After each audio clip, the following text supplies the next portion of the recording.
मैं आपको सुनाने जा रहा हूं अपनी मंडली की सदस्या छवि निगम की लिखी कहानी गुरु नानक देव। आज ये कस्बा जिसका नाम तलवंडी है कुछ अलग सा दिख रहा था। घरों की साफ सफाई हो रही थी, उन्हें सजाया जा रहा था। लोग बाग अपनी खास पोशाकें खंगाल रहे थे। चेहरों पर मुस्कानें, आंखों में चमक। मौका बेहद खास था। खबर आई थी कि नानक वापस अपने घर लौट रहे हैं। जाने कितने साल हो गए थे उनको अपने गांव से गए हुए, और अब जब लौट रहे हैं तो गुरु नानक देव बनकर। नानक के पिता कालोजी मेहता आंगन में खटिया पर बैठे हुए थे। बड़े दिनों बाद उनके चेहरे पर मुस्कुराहट थी। कालोजी की निगाहें कच्ची मुंडेर के पार टिकी थीं। उनकी बहू सुलक्षणी इतने ध्यान से आंगन लीप रही थी जैसे पूजा कर रही हो। मुस्कुराहट तो उनकी पत्नी तृप्ता देवी के चेहरे पर भी थी, जो रसोई में सुबह से खटर पटर कर रही थीं। अपने बेटे की पसंद की एक एक चीज याद करती और बनाती जाती, फिर दोबारा बनाती, क्योंकि हर बार स्वाद में थोड़ी सी कमी रह जाती। कमी वैसे कुछ भी नहीं थी, लेकिन उनका मन नहीं मानता था। इतने साल बाद आ रहा है नानक, उसके लिए कोई कमी कैसे रह जाने देती। तभी दरवाजे पर आहट हुई। नानक का बचपन का दोस्त भागो आया था। बाबूजी के पैर छूकर बोला, बस 10 कोस दा रास्ता ही बच्चा है बाबूजी। कालोजी मेहता ने उसके सर पे हाथ रख दिया। बोले, जिंदे रहे पुत्र। जब से नानक के तलवंडी आने की खबर आई थी तो भागो तो बावरा ही हुआ जा रहा था। सुबह से 10 बार आ चुका था ये बताने के लिए कि नानक का काफिला कहाँ पहुंचा है, गांव के बाहर सभा का इंतजाम कैसा चल रहा है, कितने और किन किन गांवों से नानक से मिलने के लिए लोग आए हुए हैं। कालोजी उसका उत्साह देखकर हंस दिए। अपने गांव का कोई लड़का जब गांव की, शहर की, देशों की सरहदों से ऊंचा उठ जाता है तो गांव के लोगों की नाक कितनी ऊंची हो जाती है। कालोजी भागो को देखकर सोच रहे थे, होगा नानक पूरी दुनिया के लिए बड़ा, पर उनके लिए तो आज भी उनका बेटा ही था। उन्होंने तय कर लिया था कि इस बार उनका बेटा नानक आएगा तो वो उसको कसम दे के यहीं रोक लेंगे, फिर उसको घर छोड़ के कहीं नहीं जाने देंगे। उनको पूरा भरोसा था कि नानक उनकी बात कभी नहीं टालेगा। तभी फिर आहट हुई। दरवाजे पर फिर कोई था। वो खटिया से उठने को हुए कि चौंक पड़े। अंदर आते हुए शख्स को देखकर उनके माथे पर बल पड़ गए। मुस्कुराहट गायब हो गई। ये धन्ना सेठ लालो जी भला क्यों आया था उनके घर, वो भी इस वक्त? लालो सेठ बहुत पैसे वाले थे, लेकिन कालोजी मेहता उनको ज्यादा पसंद नहीं करते थे। उन्होंने नजर फेरने की नाकाम कोशिश की। वो आज का दिन इस शख्स की वजह से खराब नहीं करना चाहते थे। सरसरी निगाह से वो ये भी देख चुके थे कि उनकी पत्नी हाथ में खीर से सना चमचा लेकर रसोई से निकल आई थीं, और उनकी बहू एक बार फिर लीपने का सामान लेकर किवाड़ के पीछे खड़ी थीं। लालो को देखकर उनके चेहरे बुझ गए थे, लेकिन उस घुसपैठिए को टालना कोई आसान काम थोड़े था। बड़ी अकड़ से मूड़ा खिसका कर वो बैठ गया और मूंछों पर ताव देने लगा, तो मजबूरन उनको उस ओर तवज्जो देनी पड़ी। वो सोच रहे थे कि बस जल्दी से लालो अपने आने का मकसद कहे और जाए। पहले भी जब तक वो उनके घर आया था, उसका मकसद केवल अपनी अमीरी का दिखावा और उनको नीचा दिखाना था। पूरे कस्बे में मशहूर था कि लालो सेठ की जिंदगी का मकसद सिर्फ दौलत हासिल करना था, फिर चाहे वो किसी भी तरीके से हो। उसे अपनी अमीरी का बहुत घमंड था और दूसरों को नीचा दिखाने में उसे बड़ी खुशी मिलती थी। इस वक्त भी वो उनके आंगन का जायजा लेते हुए मुंह बिचका रहा था और साथ में पीतल के चमचमाते ग्लास में भरी लस्सी को टकता जा रहा था, जो उनका पोता उसे दे गया था। कालोजी ने सवालिया नजरों से उसकी तरफ देखा, पर कोई जवाब मिला नहीं। उन्हें अच्छी तरह याद था कि जब उनका बेटा नानक 10-12 साल का था तो इस लालो ने उसकी शिकायतें कर कर के उनका जीना हराम कर दिया था। उस उम्र में भी नानक हिंदी, संस्कृत, अरबी, फारसी सारी किताबों में खोए रहते थे। धर्म को लेकर, राजनीति को लेकर ऐसे ऐसे सवाल किया करते जिनके जवाब किसी के पास नहीं होते। कालोजी को गर्व होता, पर चिंता भी होती थी कि अपने वैरागी हुए जा रहे बेटे का मन घर की तरफ कैसे मोड़ा जाए। ऐसे में लालो सेठ की बातें उनके जले पर और भी नमक छिड़क देती थी। न जाने आज लालो सेठ नानक की फिर कौन सी शिकायत लेके आए थे। कई साल पहले इसी तरह एक दिन लालो सेठ उनके घर आए थे। नथुने गुस्से से फूल पिचक रहे थे, चेहरा तमतमा रहा था और गरजती हुई आवाज तलवंडी के पार 2-3 कस्बों तक शर्तिया पहुंच रही होगी। उसने कहा था, देख मातो, तेरे नानक ने अपने जानवर मेरे खेत में छोड़ दिए, पूरा खेत उजाड़ के रख दिया है। मैं बता रहा हूं, पूरा नुकसान तुझसे वसूल करूंगा। कालो जी स्तब्ध रह गए। उन्होंने तो नानक को लोगों के कहने पर ढोर ढंगर चराने भेजा था ताकि उनका ध्यान भक्ति से हटकर दुनिया जहान में लगे। उन्हें क्या पता था कि ये नई मुसीबत गले पड़ जाएगी। पूरे गांव को पता था कि लालो सेठ अपनी दमड़ी भी बिना वसूले नहीं छोड़ता। यहां तो पूरे साल की खेती का मामला था। कालोजी खेतों की ओर भागे तो नानक एक पेड़ के नीचे ध्यान में डूबे हुए थे। अब तक वहां अच्छी खासी भीड़ जमा हो गई थी। नानका, कालोजी के कई बार पुकारने पर नानक का ध्यान टूटा। उन्होंने भीड़ की तरफ देखा और मासूमियत से मुस्कुरा दिए। उनके चेहरे पर शांति थी। उन्हें देखकर कालोजी उनको डांटना तक भूल गए। लेकिन लालो सेठ अपना नुकसान भूला नहीं था। बोला, साफ साफ कह रहा हूं कालो, तेरे जानवरों ने मेरे खेत चरे। अब तेरे जानवर हाँक कर मैं अपने घर ले जा रहा हूं। नानक ने हैरानी से उनकी तरफ देखा, फिर अपने जानवरों की ओर। उन्हें तो पता ही नहीं चला कि कब उनके सारे जानवर लालो सेठ के खेतों की ओर चले गए थे। कालोजी की आंखों के सामने अंधेरा छाने लगा था। लालो जी जैसे दुष्ट साहूकार को आज उनका सब कुछ हड़पने का मौका मिल गया था। तभी कुछ लोग लालो के खेतों की तरफ से भागते हुए आए।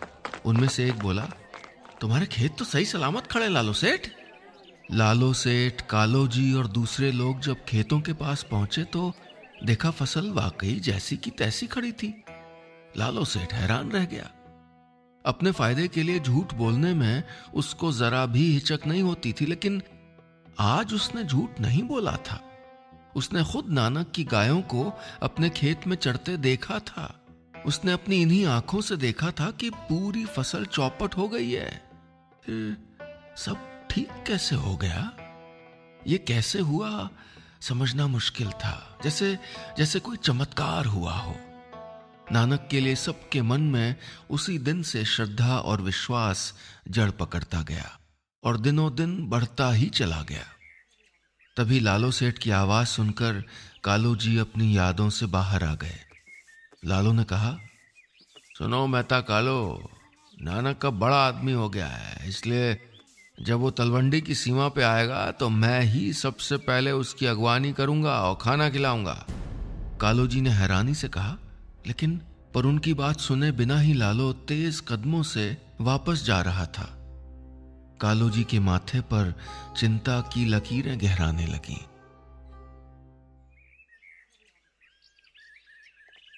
लालो सेठ तो चला गया, पर उसके कहे वो शब्द मेहता कालो जी के कानों में देर तक गूंजते रहे। उसने कहा था, नानक अब बड़ा आदमी हो गया है। लेकिन एक पिता के दिल को यह बात समझ नहीं आई थी कि सचमुच उनका बच्चा इतना बड़ा हो गया था। ये सच था कि लोग बाग आपस में बातें करते थे, उन्हें बहुत फख्र से बताते थे कि उनके बेटे को दुनिया भर में बहुत इज्जत हासिल थी। वो सुना करते थे कि नानक ने एक धर्म, सिख धर्म की शुरुआत की है और उनकी सीख मानने वालों की संख्या बढ़ती चली जा रही है। पर कहीं न कहीं उनका मन ये सब मान नहीं पाता था। उनके कलेजे का टुकड़ा कैसे इतनी भारी भरकम ज्ञान की बातें सोच पाता होगा? अभी तक तो वो उनकी गोद में खेलता था, घुटने चलता था, उनकी उंगली पकड़कर लड़खड़ाते हुए चलना सीख रहा था, तुतलाते हुए बोलना सीख रहा था। क्या सचमुच उनका वही बेटा अब इतना बड़ा हो गया होगा कि लाखों लोग उसकी बातें मंत्रमुग्ध होकर सुनते हों, उसके पीछे चलते हों? उनकी निगाहें आसमान में टिक गईं। दिन का उजाला फैला हुआ था, पर उन्हें याद आ रही थी पूर्णिमा की वो रात जब पहली बार उन्होंने अपने बेटे को गोद लिया था। कार्तिक के महीने की उस चांद रात ने उनकी जिंदगी को उजाले से भर दिया था। इस खास दिन जहां मोहल्ले के लगभग हर घर चौबारे में तुलसी के बिरवे की शालिग्राम से ब्याह की तैयारियां चल रही थीं, वहीं उनके घर आज एक नन्ही किलकारी गूंजने का इंतजार था। उनका और उनकी पत्नी तृप्ता देवी का सपना पूरा होने को था। वो बेचैनी से टहल रहे थे। जैसे जैसे वक्त गुजर रहा था, उनकी बेचैनी बढ़ती जा रही थी। और फिर जब भीतर की कोठरी से बच्चे के रोने की महीन सी आवाज आई तो उनके खुशी से आंसू छलक आए। नेग वेग लेकर दाई ने उनके हाथों में उनके बेटे को थमाया तो वो उसको देखकर पलकें झपकाना ही भूल गए। पूर्णिमा के पूरे चांद ने उस बच्चे के इर्द गिर्द रोशनी का एक ऐसा घेरा बना रखा था जैसा देवताओं में नजर आता होगा। अनजाने ही गोद में लेटे उस बच्चे के लिए उनके दिल में प्यार के साथ साथ श्रद्धा उमड़ पड़ी।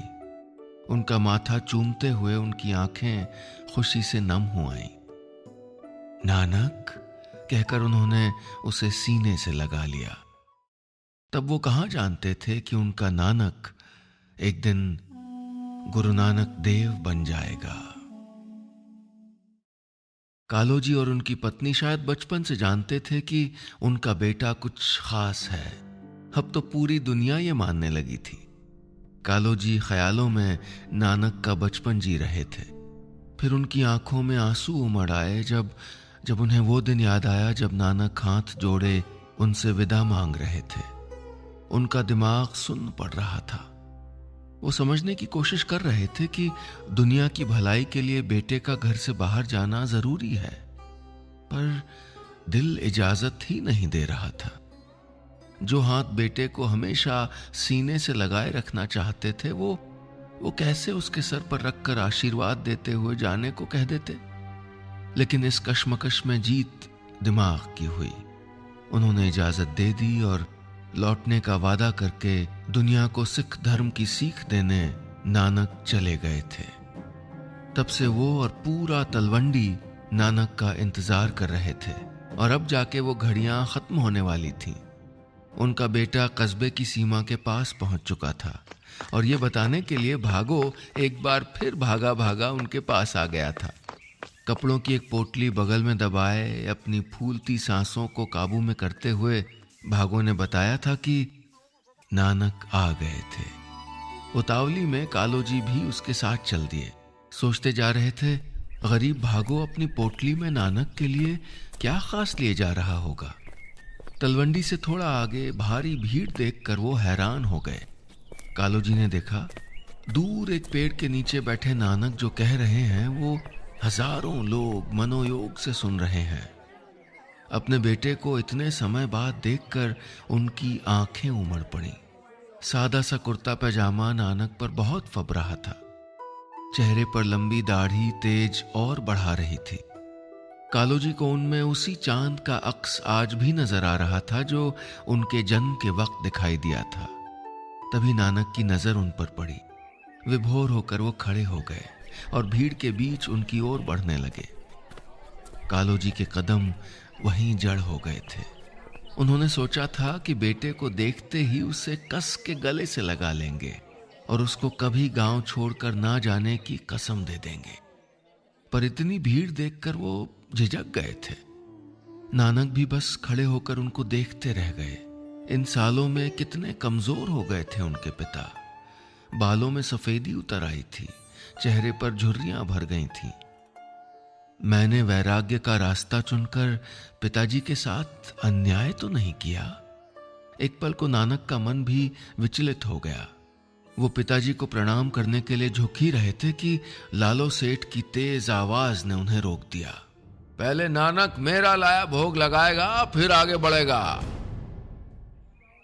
लालो सेठ की इस धौंस से वहां मौजूद सारे लोग एकदम शांत हो गए। इसी आदमी के खेतों में चाकरी करके आधे गांव का पेट भरता था। इससे जितनी भी नफरत हो, लेकिन जरूरत के वक्त हाथ फैलाने उनको लालो सेठ के पास ही जाना पड़ता था। इसलिए किसी की भी कुछ कहने की हिम्मत नहीं हुई। लालो सेठ चांदी का थाल सजाए पूरी ऐंठन में खड़ा था, लेकिन नानक ने उसकी तरफ देखा भी नहीं। उन्होंने पिता के पैर छूकर सबसे पहले अपने पिता, फिर अपने दोस्त भागो से लिपट गए। फिर उन्होंने भागो की पोटली खींचकर उसमें बंधी रोटियां निकाल ली। भागो सकुचा गए, लेकिन नानक ने उसका एक टुकड़ा तोड़कर मुंह में डाल लिया। अपनी तौहीन पर लालो सेठ आग बबूला हो गया। उसने थाल से उठाकर घी चुपड़ी एक रोटी जबरन नानक के हाथों में ठूंस दी और जीत की नजर कालो जी पर डाली। देखने में उसकी रोटियां बेहतर थीं। अब नानक के हाथों में दोनों की रोटियां थीं। उन्होंने अपने दोस्त भागो की रोटी दबाई तो उसमें से दूध की बूंदें टपकने लगीं। लोग बुदबुदाए, ये सच्चाई की कमाई रोटियां हैं। फिर नानक ने लालो सेठ की रोटी को दबाया। लोगों की चीख निकल गई, उसमें से खून की बूंदें टपक रही थीं। लालो सेठ को धक्का लगा, उसका घमंड टूट के बिखर गया। बिना कुछ कहे नानक ने उसको उसकी असलियत दिखा दी थी। ये दूसरी बार था जब वो नानक का चमत्कार देख रहा था, लेकिन पहली बार उसे ये एहसास हुआ था कि उसका ये पैसा, ये शान शौकत सब झूठी है। लोगों की नजरों में अपने लिए नफरत देखकर उसका कलेजा फटने को हो आया। वो नानक के पैरों में गिर पड़ा। कालो जी भी हैरान थे, चमत्कृत थे। उन्हें अपने बेटे का विराट रूप नजर आ रहा था। ये था तो उनका वही बेटा, लेकिन उसका माथा चूमते हुए उनके पैरों में श्रद्धा से झुक जाने का मन कर रहा था। उसकी कही बातें आज उनकी रूह में उतर रही थीं। सिख धर्म की महानता समझ आ रही थी। नहीं, वो नानक को घर चलने को नहीं कह सकते, उसे कोई कसम नहीं दे सकते। ऐसे अवतारी लोग किसी एक के नहीं होते, वो सबके साझे होते हैं। नानक अब सिर्फ उनका ही नहीं, सबका बेटा था। नानक उन्हें देखकर मुस्कुराए, जैसे जानते हों कि पिता क्या सोच रहे हैं। कालो जी ने भीगी आंखों से एक बार गौर से अपने बेटे को देखा, अपना कलेजा मजबूत किया और अपना कांपता हुआ हाथ नानक के सर पर फेरकर अकेले ही घर की ओर लौट गए। दोस्तों, ये कहानी बस इतनी सी।